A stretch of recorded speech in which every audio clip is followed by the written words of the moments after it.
Bonjour, je suis heureux de vous retrouver. Nous sommes bientôt au tout dernier jour de l'année et au premier jour de l'année 2022 et je voudrais vous parler des vœux.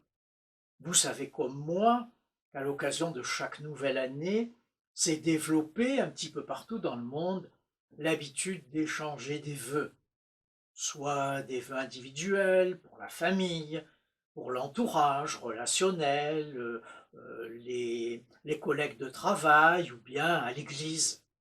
Ou encore, dans beaucoup de pays maintenant, le chef de l'État s'adresse à la nation le 1er janvier ou le 31 décembre pour souhaiter aux habitants du pays de la prospérité et de bons vœux.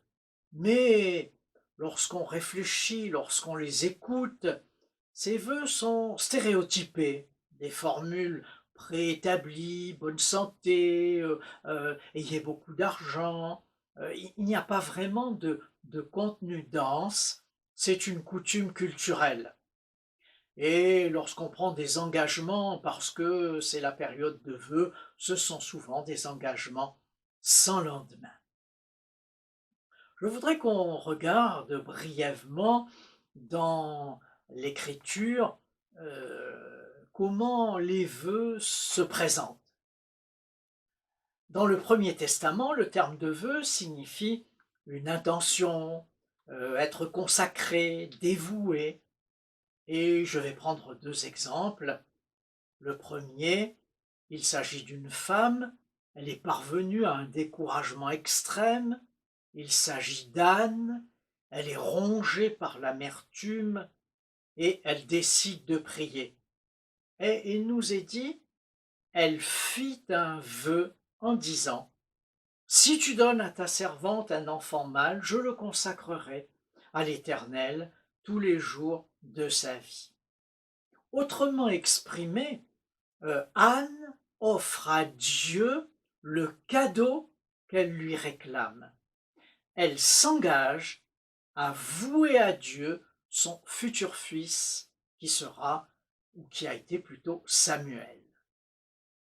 Le deuxième exemple est un petit peu plus ancien qu'Anne. Il s'agit de Jacob qui pendant la nuit a eu une vision, celle d'une échelle qui depuis le ciel descendait jusque sur la terre et à son réveil, il ressent le lieu où il a dormi et rêvé comme la porte des cieux. Et il est tellement interpellé qu'il fait lui aussi un vœu en disant « Si Dieu est avec moi et qu'il me garde pendant ce voyage que je fais, s'il me donne du pain à manger, des vêtements pour me vêtir, si je retourne en paix à la maison de mon Père, alors l'Éternel sera mon Dieu. » Donc, Anne, comme Jacob, prononcent un engagement. Voilà ce qu'est pour eux un vœu. Le Second Testament utilise deux termes. Le premier signifie, comme précédemment, un souhait, un désir, une prière. L'exemple nous est donné par Paul, dont il nous est dit qu'il se fait raser la tête, car en secret, il a exprimé à Dieu un engagement. Le deuxième terme qu'on trouve dans le Second Testament exprime une idée un peu différente, une opinion ou une intention bienveillante. Frères, de nouveau c'est Paul qui écrit, le vœu de mon cœur et ma prière à Dieu, c'est que ces hommes soient sauvés. Et cela nous rappelle que Dieu a fait aussi pour nous le vœu. Il a usé de bienveillance envers nous en envoyant Jésus et en nous permettant de devenir ses enfants d'adoption et qu'à notre tour, nous découvrions son mystère. En fait, là, c'est une bénédiction qui est prononcée. Donc, ce n'est pas forcément le 31 décembre ou début janvier, que l'on peut être dans la première attitude, c'est-à-dire s'engager pour Dieu.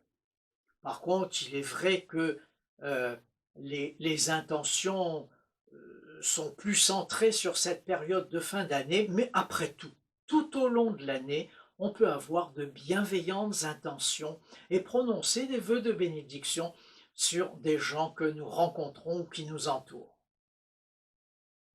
Alors si vous vous apprêtez à formuler soit verbalement des vœux pour 2022, soit à les envoyer par SMS, par mail, par téléphone, une carte biblique, alors permettez-moi de vous inviter à avoir une stratégie, peut-être nouvelle pour vous.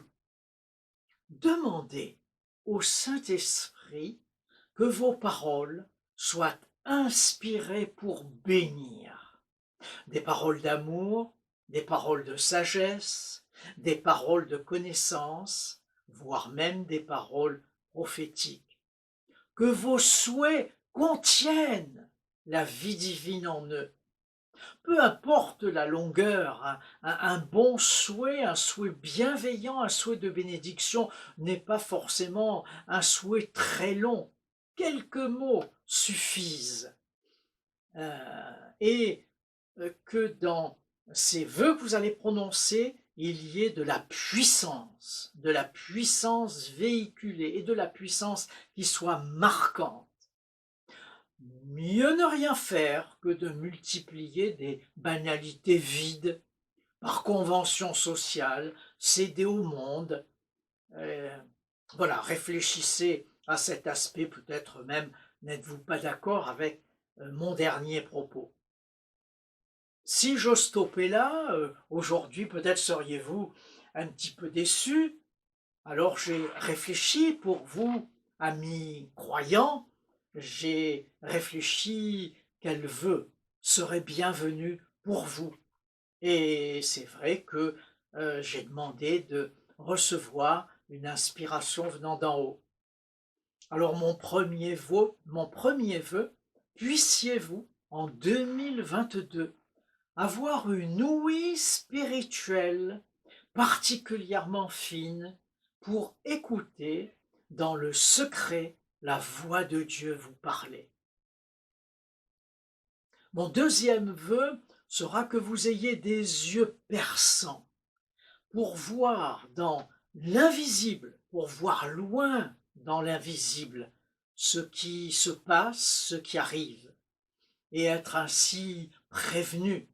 Le psalmiste affirme « Mon Dieu me préviendra ». C'est aussi avoir l'intelligence des temps, ne pas être surpris par les événements qui arrivent.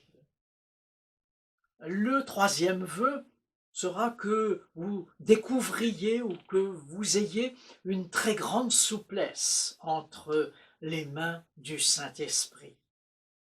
Le quatrième, puissiez-vous demeurer dans la paix de Dieu, celle qui est capable d'arbitrer toutes les tensions intérieures, capable de calmer toutes les craintes.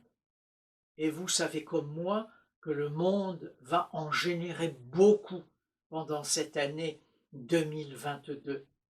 Et je terminerai en vous invitant à conserver les yeux fixés sur Jésus. Je voudrais vous le dire avec un autre verbe, les yeux rivés, comme un rivet, comme une vis, les yeux, mais vraiment qui ne décrochent pas de Jésus. Et puis enfin, n'oubliez pas que qui connaît l'amour de Dieu ne connaît pas la crainte.